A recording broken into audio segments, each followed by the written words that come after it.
আসসালামু আলাইকুম। আপনারা অনেকে হয়তো জানেন যে এই মুহূর্তে বাংলাদেশে একটা ৪ দিনব্যাপী ইন্টারন্যাশনাল ইনভেস্টমেন্ট সামিট হচ্ছে। এই সামিটে ইন্টারন্যাশনাল বড় অনেক ব্যবসায়ী অংশগ্রহণ করছে। তাদের সামনে বাংলাদেশ গভর্নমেন্টের পক্ষ থেকে তুলে ধরা হচ্ছে যে এই দেশে তারা যদি ইনভেস্ট করে অর্থাৎ সোজা বাংলায় তারা যদি কোনো ফ্যাক্টরি স্থাপন করে তাহলে কি সুবিধা পাবে, তারা কিভাবে লাভবান হবে এই সকল বিষয়। তো এগুলো দেখে তারা আসলে ডিসিশন নিবে যে এই দেশে তারা আ ইনভেস্ট করবে কিনা বা কোনো ফ্যাক্টরি স্থাপন করবে কিনা। তো এটা যদি হয় যে তারা ফ্যাক্টরি স্থাপন করে তাহলে বাংলাদেশ গভর্নমেন্টের লাভ কি?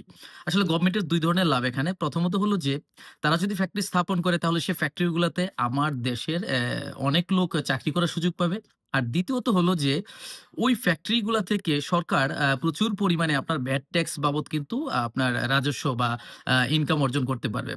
তো এই ২ টা উদ্দেশ্য নিয়ে সরকার যখন ৪ দিনব্যাপী এই প্রোগ্রামটা বাংলাদেশে আসলে কন্টিনিউ করতেছে, এরই মধ্যে ইসরাইল বিরোধী আপনার একটা বিশাল আন্দোলনের ডাক দেওয়া হয়েছে। ইন্টারন্যাশনালি আন্দোলনের ডাক দেওয়া হয়েছে। তো ইসরাইল বিরোধী আন্দোলন করতে গিয়ে আপনারা যে কাজটা করছেন এর মধ্যে যে ইসরায়েল বিরোধী আন্দোলন করতে গিয়ে ইসরায়েলি প্রোডাক্ট ভেবে বা ইসরায়েলি কোম্পানি ভেবে জেনে না জেনে আপনারা অনেক ইন্টারন্যাশনাল কোম্পানির যে শোরুম গুলা আছে বা ফ্যাক্টরি গুলো আছে সেগুলাতে আপনারা ভাঙচুর, হামলা, লুটপাট এগুলো শুরু করলেন। এখন বিষয়টা হলো যে ভাই ইসরায়েল বিরোধী যেই আপনার আন্দোলন, সেই আন্দোলনটা কিন্তু খুদ ইসরায়েলেও হচ্ছে, আমেরিকাতেও হচ্ছে, ইউরোপ, আমেরিকা বিভিন্ন দেশে, বিশ্বের বিভিন্ন দেশে এই আন্দোলনটা হচ্ছে। কিন্তু কোথাও কিন্তু এই ধরনের লুটপাট বা হামলার খবর আমরা এখন পর্যন্ত পাইনি। তো যাই হোক, আপনি ইসরায়েল বিরোধী আন্দোলনটা করার কারণে তো যারা ইন্টারন্যাশনাল ইনভেস্টররা এই মুহূর্তে এখানে আসছে তারা কি মেসেজটা পেল আপনার কাছ থেকে? যে একদিকে গভর্নমেন্ট তাদেরকে ইনভাইট করতেছে যে এই দেশে তোমরা ইনভেস্ট করো, ফ্যাক্টরি স্থাপন করো। অপরদিকে বিদেশি ফ্যাক্টরিগুলোর উপর এই দেশের মানুষ আসলে কি ধরনের আচরণ করতেছে সেটা কিন্তু তারা নিজের চোখেই দেখতে পাচ্ছে। তো যাই হোক ভাই, আপনারাই বুঝতেছেন যে আসলে আপনারা কোন লাইনে আছেন বা কেন করতেছেন এগুলা। ভালো বুঝতেছেন, যেটা ভালো মনে করেন সেটাই করতেছেন। তো আমার কথা হলো যে আপনি ফিলিস্তিনির প্রতি সংহতি জানানোর জন্য, ইসরায়েল বিরুদ্ধে আন্দোলন করার জন্য আপনি বিভিন্ন ধরনের মিটিং, মিছিল করতেই পারেন ভাই। বিভিন্ন ধরনের ফেস্টুন, ব্যানারে বিভিন্ন কিছু আপনার প্রতিবাদ স্বরূপ লিখে ইন্টারন্যাশনাল মিডিয়ার আপনি কিন্তু মনোযোগ আকর্ষণ করতে পারেন। কিন্তু তা না করে আপনারা কেন যে এই ধরনের প্রতিষ্ঠানে, যেমন আমরা দেখলাম যে কেএফসি রেস্টুরেন্টের শাখাগুলো বাংলাদেশে ভাঙচুর করা হলো। বাটা সুর যেই ইয়েগুলো ছিল আপনার কি জানি বলে? শোরুম গুলা ছিল এগুলাতে ভাঙচুর এবং লুটপাট করা হলো। এটা সবাই আপনারা দেখছেন। তো আমি জানি না যে আপনারা এটা জানেন কিনা যে এই বাটা সু বা কেএফসির আসলে মালিকানাটা মূলত বাংলাদেশের যেই শোরুম গুলা বা আউটলেট গুলো আছে এই মালিকানাগুলো কি ইসরায়েলের? আপনারা তো এটা জানেন যে ইসরায়েলের সাথে বাংলাদেশের কোনো আপনার কূটনৈতিক বা বাণিজ্যিক সম্পর্কই নাই। ইসরায়েলি ইনভেস্টররা তো সরাসরি এখানে ইনভেস্ট করে না। তারা যে কাজটা করে ইন্টারন্যাশনাল ব্র্যান্ড একটা দাঁড় করাইছে ইহুদিরা। তো এই ইন্টারন্যাশনাল ব্র্যান্ডটা আপনার বিশ্বব্যাপী তারা বেচে খায়। কিরকম? যে ধরেন যে আপনি বাংলাদেশের একজন এন্টারপ্রেনার বা বাংলাদেশের একজন ইনভেস্টর।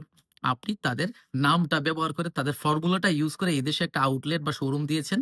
এর জন্য তাদেরকে বাৎসরিক ভিত্তিতে একটি রয়্যালটি বা পেমেন্ট হিসেবে আপনি টাকা দিবেন। আর ইনভেস্টটা কিন্তু আপনারই। এখানে যেই আপনার শোরুমগুলা বা ফ্যাক্টরিতে আপনারা ভাঙচুর বা হামলা করলেন, এই ফ্যাক্টরি বা শোরুম গুলাতে তো আমার বাংলাদেশের লোকেরাই চাকরি করতো। এদের কি অবস্থা আজকে একটু চিন্তা করে দেখেন। এই ফ্যাক্টরি বা শোরুম গুলার মালিক তো আমার বাংলাদেশের মানুষই। অনেকগুলো ক্ষেত্রে। তাহলে তাদের কি অবস্থা আজকে? তারা যদি ব্যাংক থেকে লোন নিয়ে এই ফ্যাক্টরি গুলা করে থাকে তাহলে তারা এই লোনটা কিভাবে শোধ করবে? ব্যাংকের লোন পরিশোধ না করতে পারলে তাদের কি অবস্থাটা হবে? এখন বিষয়টা হলো যে আপনি আ ওদের পণ্য বয়কট করার অধিকার কিন্তু আপনার আছে। সেটা আপনি করতেই পারেন। বয়কট মানে এই নয় যে ওই ধরনের দোকানপাট বা ব্যবসা প্রতিষ্ঠানগুলো আপনারা ইচ্ছামতো যেটা মন চাইলো এটা ভেঙে ফেলবেন। বয়কট মানে হলো আপনার মন চায় না, আপনি কিনবেন না। তারা তো জোর করে আপনার কাছে বিক্রি করার জন্য এখানে আসতেছে না। তারা তাদের মার্কেটিং স্ট্র্যাটেজি দিয়ে, তারা তাদের প্রোডাক্ট ইনোভেশন দিয়ে এমন সব পণ্য তৈরি করতেছে যার কারণে বিশ্বব্যাপী তাদের পণ্যটা আসলে মানুষ কিনে। এখন এর সমকক্ষ পণ্য যদি আপনি বানাইতে পারেন, যেমন একটা সিম্পল উদাহরণ দিই আপনি, ঢাকা শহরে আপনার কেএফসির পাশাপাশি একই ধরনের প্রোডাক্ট সেল করে আরেকটা বাংলাদেশী প্রতিষ্ঠান আছে। সেটা হলো বিএফসি। বিএফসির প্রোডাক্টের মান কিন্তু আমার মনে হয়েছে আরকি, আমি কেএফসিতেও গিয়েছি, বিএফসিতেও গিয়েছি। বিএফসির প্রোডাক্টের মান কিন্তু ভালো, মাশাআল্লাহ বেশ ভালো। তাহলে আপনি এরকম প্রত্যেকটা কোম্পানির বিপরীতে একটা নিজস্ব ব্র্যান্ড তৈরি করেন।